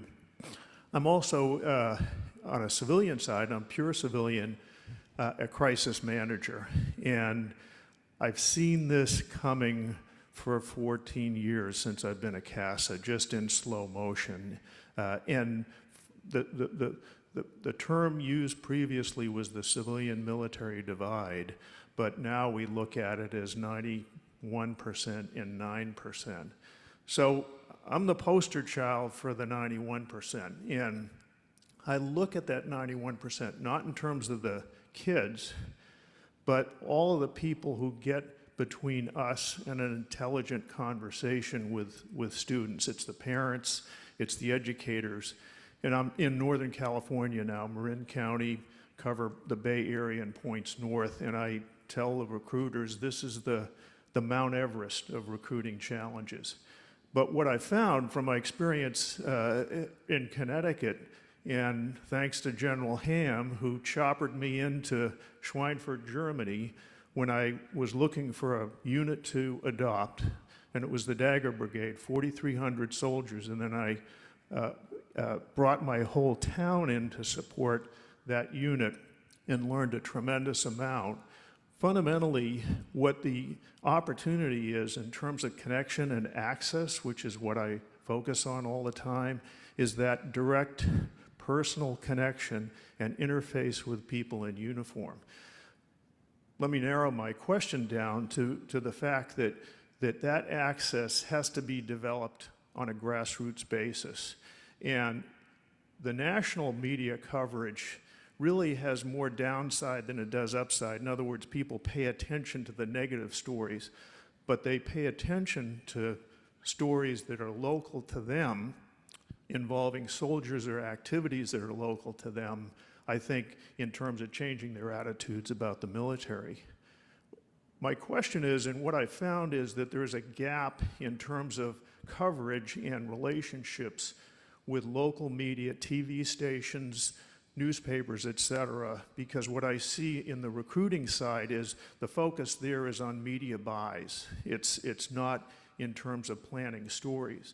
And at the OCPA level, it's a national focus. And to me, the opportunity that we have is developing those local media relationships, which I do as a constant effort, and I did it with Fleet Week. We're involved in Fleet Week in San Francisco, just collecting cards and collecting those relationships with reporters who were oriented toward these kinds of stories. So question to you all is how we're basically reorient ourselves in terms of this crisis so we get better local media access. Yes, I'll start, and the others may have some, but agree. First of all, thanks for your support as a CASA and all that you've done for many years. I love it every single day. And we want to leverage assets like yourself to help us influence all those markets and all those corners and all the streets. But in looking at the crisis we've had, have seen that there's some opportunities both in national marketing and how to message that and the effect, and local marketing also. Part of it's budgeting, which we're working through. No assistance, well, I won't say no assistance required, but not put at this level. But how can we better leverage marketing? And the message that might resonate in Peachtree City, Georgia, is different than Boise, Idaho. And also working with people like yourself to talk to those influences, to just share the 91%, as you mentioned so perfectly, with all those soldiers they want to join, the coaches and parents. So yes, it is part of our renewed innovative focus for recruiting in sessions, and we know we need to get at this because it did not work as well as it could have, or we would have the 9%. Well, and this doesn't require dollars because what we're doing is developing those relationships. So it's free. It's just a question of cultivating the relationships. But definitely, it's going to happen, and we're going to leverage that as well. Anybody else want to talk to that issue? No, sir, I agree 100%. I think access is very important, and when I think through the local media, and sir, I know we work together very closely, especially in your area of support, and thanks for your help with the access, is really how to further relationships with both influencers in the area, social media, and then there's another part to this, those tangible things like the RPI and PPI, which are the nice glossy pamphlets that talk about, hey, service to your country, or what is it, what's the U.S. Army all about, or your what they call PPI, or the backpacks and the big, water jugs. That's, in my mind, that's local brand placement. When I walk into my room or office, I see my big Army coffee cup. It just reminds me each and every day. So you're right. It's all of you have to think through all of those in terms of how you really penetrate the local zip code. Because I can tell you by zip code where we are witnessing success. And when I can tell you over time it's going up and down, but what I'm trying to figure out is the why, and it does the local marketing, does the relationship, does those things I just talked about play an impact in bringing that up or down? Right, and so generally we refer to this as like earned media, and we've tried a lot of this. It's a challenge, and perhaps you and others can help us, is that there's not always an interest from local media to actually air it. It's not exciting, it's not necessarily dramatic. These good news stories that help get out, the word about how military service is a positive experience, or from a local, somebody that is from that local hometown and what they've done. And so, even recently we were trying to place an op-ed about the value of military service and couldn't get, primary media outlets to run it as an op-ed. So, we do need your help and that of others to kind of signal to local media outlets that you're interested in hearing and seeing this content such that we can probably get, our foot in the door. What I've found is what resonates is when people in uniform help civilians, particularly saving lives. We had 2 recruiters who were in the Tan Fran Mall, 2 shootings. I was with the company commander. I said, we need media on this. And the next night, we had 5 TV stations covering it. And then with the fires in Northern California, bringing engineers down from JBLM, the focus is on how do we sell those stories, because when people who are civilians may have a negative view about people in uniform, but if they save their life, that changes instantaneously, and those are the types of opportunistic situations we need to exploit. No, we're short on time. Erica Ford, I'm from EY. I'm an Army brat. My dad was an intelligence officer. I was born on Fort Benning. That's where my dad met my mom. 2 one-year tours in Vietnam, medevac pilot after that. So I grew up very much in the culture, and there's certain things about how I go to my day-to-days. Like I have a hard time not saying yes, ma'am, or yes, sir. Even in the job that I have and the role that I have at EY, it's just that my default. So there's so many things about culture and teamwork very much ingrained in me from how I grew up. One thing that I noticed from the Gen Zers, which I know is the folks we're focusing on recruiting, there's 2 things. There is this individualism. There's definitely a focus on purpose and wanting to help people, but there's also a focus on individualism. What's special about me? Why should I be here? Why should I invest? And at the high level, that can feel incongruent with this idea of Army as one. And so one question I have, so it's a 2-part question. One question is from an outreach perspective, and even thinking for EY, as you come in as a team, we're a very team-focused organization. How do you balance that when you're recruiting folks from that bracket? Then the other piece of it too is that there's this sense of always wanting change, and not wanting things to be settled. But there's a lot of gift that comes from, you can do a lot of change within the Army, but there's a big gift that comes from that as well, of predictability, being on a path and that kind of thing. So and the last thing is the language. I don't know if you've ever sat in a room with 18 to 25-year-olds. I'm 44 years old, pretty smart. Sometimes I have no idea what is going on. And so, with that in mind, with the Army and the culture, it's so strong, the language. So I sat here and I understood what was being spoken about. And at the same time, there's like an accessibility, because when you're talking to an 18-year-old, it's not that they're not smart or they're not educated or not eager, but they might use words that it might be triggering for the recruiter because they don't understand. So when you have those factors flying around, whether you're recruiting for a big place like EY or Army, how are you factoring that into your strategy? Those are really great points, well made. It's interesting, we collect a lot of focus group data, and whether it's at an OSD level or a service level, we preview, and test run a lot of our content. And it's always interesting to see, that feedback and kind of what resonates with them or not. I think one of the points you hit on is kind of what's in it for me. They're driven with purpose, and I think in many ways they are. They do a lot of community service. They really do. They're focused on how to improve the situation around them or the community around them, but at the same time, it's often kind of on their terms or what's of interest to them. So how do you balance that? We've also seen in our data kind of this trend to entrepreneurism. That's what they're interested in. I think part of that is driven by like the TikTok and the YouTube era, where there's a view that if I just make my own content, if I just do this, then I will be successful and I kind of control my own destiny. And then how do we respond to that? I think there's a lot of ways that military service and Army in particular, you can choose your own adventure because there's so many different varied paths. And we have to do a good job of helping to explain that to people in terms that they understand. And that can be challenging. But one of the ways that we've found that to be successful is kind of showcasing both success in service and then also their ability to pursue their passions outside of service. There's this mindset, and the data demonstrates this, that there's this view, if I join the military, it's all or nothing.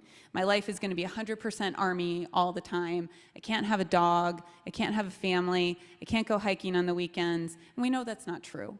And so some of the most successful media campaigns we've seen in Army or the other services are ones that help model being able to be successful in both, in meeting your passion in both dual tracks.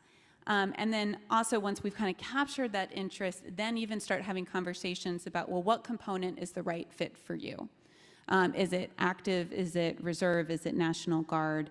And that's sometimes hard to do, but you're right, we have to do it all usually in 30 seconds or less, and then in a language that they understand that speaks to both altruistically what they're interested in, but then also what's in it for them. And I think that Army does a particularly great job of that, and in seeing some of the new content that they're also planning on air, I think it will really hit the mark in that way, and look forward to your feedback. If I could just follow up on that briefly. On the front end, getting back to the idea of showing them the many, many different ways that they can serve, all the different types of jobs and training they can get coming in. And then also from their enlistment options that could be designed to get them having a sense of more ownership in what they're putting together. And of course, once they're in, for their professional development as they go along, making sure that they continue along a track that's appealing to them, which should also help with retention.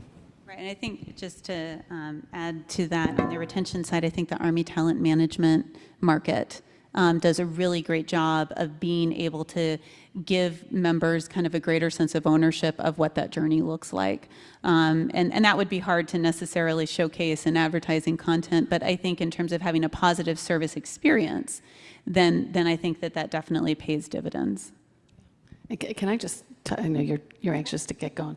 So first of all, well done on the branding. She's got EY yellow on, so well done. But I think to your point, so Gen Z, I mean, it's a topic we're doing a lot of research on. I encourage people to really just thought leadership around Gen Z, because it is an incredibly important question, is how do you balance that teamwork, which in our world is really important, with that sense of, we hire people that have high intellectual curiosity. And so when you start talking about upskilling and some of the creative things you can do, several years ago, because of that desire and demand to continue to expand their business acumen, we set up something as simple as called EY badges. There's 250 badges you can do. You can't do it in 2 hours. It's actually pretty fulsome of a process. But you can get a badge in AI. You can get a badge in data analytics. You can get a badge in leadership. You can get a badge in diversity and inclusiveness. So there's 250 topics. Some are more expansive than others. You can get a bronze, silver, and gold. But it's a measure of pride in showing that you've got some specialization and skill sets that are going to serve you well, not just this moment in your job, but it was just a creative approach to figure out how do we do that balance, right? Teamwork's important, but we know each of you individually may have different perspectives and wants and needs for your own career. Hi, Dave Grant from Smartabase. Great information on recruiting. I wanted to get a question in on retention. And so just curious, I read in the paper a couple of days ago, I think it was a quote by General Klein that said while recruiting was down, I think it was by 14 or 15,000, retention actually surpassed expectations for this past year. And so it made me curious as to, are there goals for retention, average length of service? Is the goal to increase that over time? And also, what are you seeing as the major causes of people not staying on, or maybe retiring early or moving out of the force early, particularly ones causes which you think there's some leverage to reverse that, to extend the length of service, would be my question. Thank you. Okay, well, I'll start on that one, and you are correct. We mentioned some 3 pillars up front of sessions coming in, recruiting, retention, and attrition. And over the last year, historically high retention was great, historically low attrition, which is also great, and you identify the recruiting challenge that we're working with. But what we have seen, once a soldier's in and they have some of those opportunities that are offered to them, the purpose as well, have all boosted a desire to retain. Re-enlist and stay in. It may be in the same job, promotion opportunities, or another job. So all of those are things that we're looking at in the innovative approaches for retention. And even want to bring in more. But at some point, you do need young enlisted boots. So we'll focus there also. I would like to highlight something that's not a totally new initiative, but it's definitely boosted over the last year or two, is an exit survey. Like, why did you get out? And it's also identified in their transition program. And it may be, I just want another opportunity, or I'm ready to go to college, which is great. But if something else comes back, feed that back into the system on how we would like to improve quality of life and opportunities for those that want to continue to be retained. On the attrition issue, I know you didn't ask this specifically, but from the time someone goes through basic training, sponsorship, and transition to their first unit of assignment, that path needs to be pretty fluid and maintain the quality as well, because he or she is probably going to retain also past their first assignment. So all that's factored in as well. And given all of this holistic look, these innovative approaches, yes. What more can be looked at with retention, whether it's enlistment times, re-enlistment windows, bonuses that may come with it, or just additional opportunities. You're an infantryman today, which I recommend you stay. A bad joke, but other opportunities as well that you could go into. And to really boost all opportunities in those 3 pillars that I mentioned, the recruiting piece, retention piece, and attrition piece, all feed into the strength that the Army needs. Thank you. Anybody else? Okay, thank you. Thank you. I do have one question here. It's directed mostly towards Dr. Orvis with RAND. And I'm sorry, I suddenly got a tickle in my throat. How can we better utilize simulation tools, such as the recruit selection tool, to affect change in recruit characteristics? So the recruit selection tool followed up everybody who came into the Army enlisted between FY01 and 11 for 6 years, looked at quite a variety of their characteristics, and saw how that played out in various forms of attrition or problems, the rates of problems they got into in the first term. It can be modified also to look at retention. And it had a cost element also. So if you're thinking about looking at eligibility criteria, This can give you a sense as you're thinking about designing a program of which things look like they can help you and which things look like you don't want to go there. And some of the surprising things about it, sometimes you might get, let's say, an increase in attrition to a certain extent, but the amount, when you put it together with the recruiting resource model, you're saving resources. Even though you've got to bring in and train more people, at the end of the day, it's more cost effective for the Army. So that can be used as you think about, that's a simulation tool can be used in designing programs that deal with eligibility. Thank you. At this time, we're going to be moving to closing comments, closing remarks. I'm going to start at the far end, Dr. Orvis, and we'll come back towards me.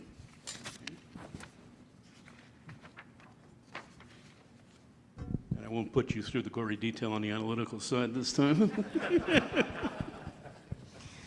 So the first area was strengthening recruiting, and we talked about expanding the general market, that people know very little about service. There's a wide variety of things they can have as jobs and get trained in, benefits and pay. They have concerns that are not founded. And we talked about trying to appeal to different college market subgroups to increase penetration in the college market, and the fact that different subgroups, those that take classes while they're serving, those that want to do it before, those that do it after, they're going to require different kinds of programs that are tailored to their particular interests. We talk about increasing the usage of marketing relative to enlistment bonuses, and that, of course, needs to be done in accordance with the size of the accession mission and the difficulty of the recruiting conditions, because one size does not fit all. You get different mixes that are optimal.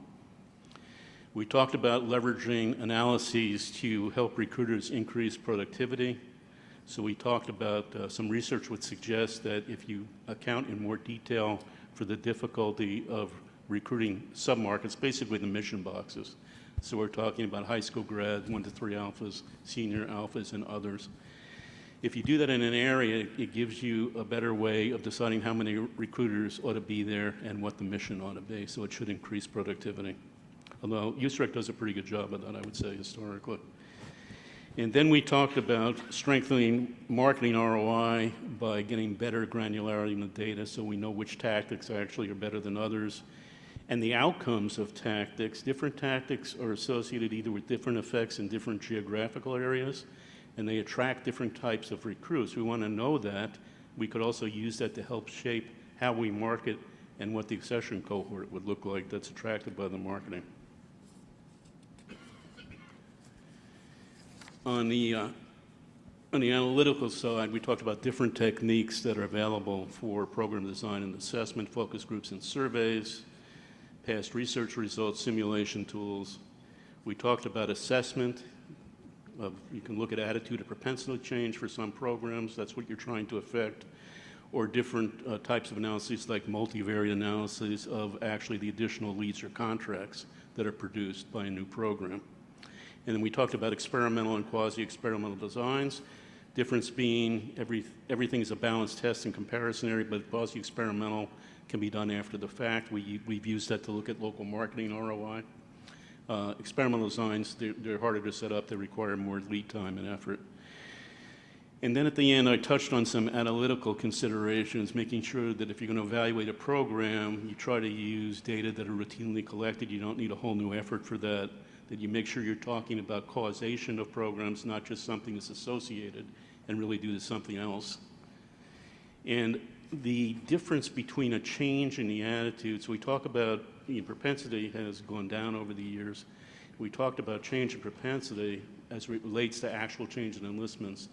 And the comment there to keep in mind is that is not at all a one-to-one relationship because people's plans change. And if somebody who tells you they think they're going to enlist several years later, depending on what measure, maybe 40% of them enlist, maybe it's half that much. It just depends on what measure.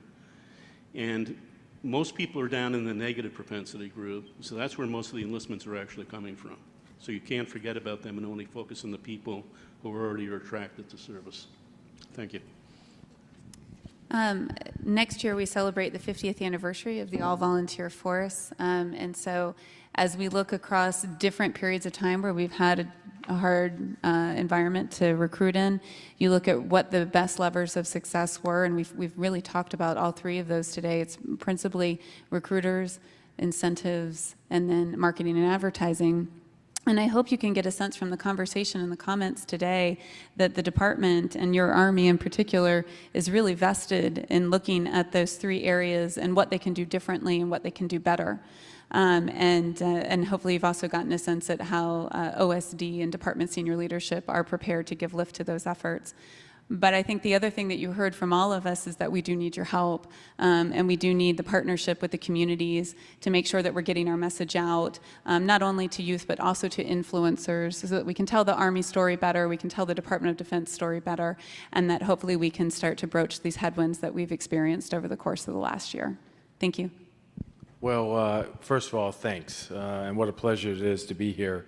And let me tell you, I think you all know I'm all in, even though I've got a week under my belt. But what keeps me going, first of all, is I love, service to this great nation, but more importantly, of my children, of my oldest daughter's deployed right now. Another daughter served, one daughter Army, one daughter Marine, one daughter JROTC. But bottom line, I want to make sure that whenever called upon to deploy, that you have all of the men and women to your right and left, so that when you need to depend on them, you're not putting an extra weight in your rucksack just due to manning losses. So this is something that keeps me going, and I want to make sure that we really get out there and share our Army story, share our, the value proposition of service to this wonderful nation, incentives and bonuses. And, lastly, let's just mobilize all of our great VSO, ARAs, CASAs, and really get out there and share this gap from, the 2.5 years of, missing the Army story. So thanks. Well, I'm totally changing my closing comments from what I was originally after this conversation. I will tell you, it was fascinating. So one thing I learned today, I did talk to a couple former veterans who are now my colleagues, and I'm very proud of them. They're actually working with many of you in the audience. And I learned that I think we're really good at recruiting, but one of them told me that they had to find us, we didn't find them. So it's a continuous process. I think that's probably words of wisdom for all of us. There's always it's a journey that we're on. But I think the conversation today was really interesting to me because we talked a lot about branding, the importance of branding around recruiting, but also using data and really truly understanding who your stakeholders are. But the thing that struck me the most is the power of the story. I will tell you, I'm just struck by every person who came to the microphone has a sense of pride, and it really, really represents the Army incredibly well. I mean, they tell a story. It's that power of story. I would just encourage all of you to tap into that. We're doing that in different ways around diversity and inclusiveness, and we've got a couple programs out there which are kind of showing our culture of belonging and our culture of care. But I'm telling you, it's palpable in this room, and I think you should all be really, really proud of that. And last but not least, thank you so much, all of you, for including me, but most importantly, for your service. All the great key points have been made. I definitely want to thank the distinguished and diverse panel members for this.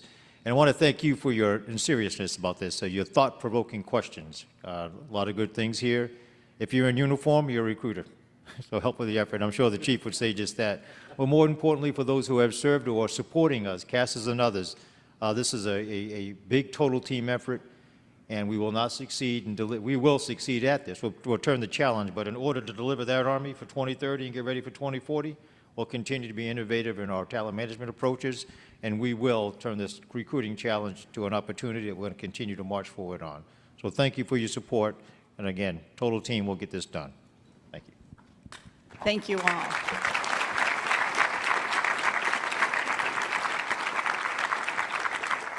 Again, I would like to thank the audience for taking the time to asking the really tough questions and offering some pretty solid solutions as well. And to the panel, thank you. And on behalf of the AUSA President, General Brown, there is a small token of our appreciation from AUSA at each table side. That's your gift, and we made sure we played with the right rules. So if there's anybody in here, the cost was not cost prohibitive, just to be certain. So we appreciate all of your time today. I don't know whether any of the panel members can hang around if anybody has additional questions. I'll be here and happy to take them under advisement, and we'll get them back to the rest of the panel if you have additional questions. Thank you all, and have a good afternoon.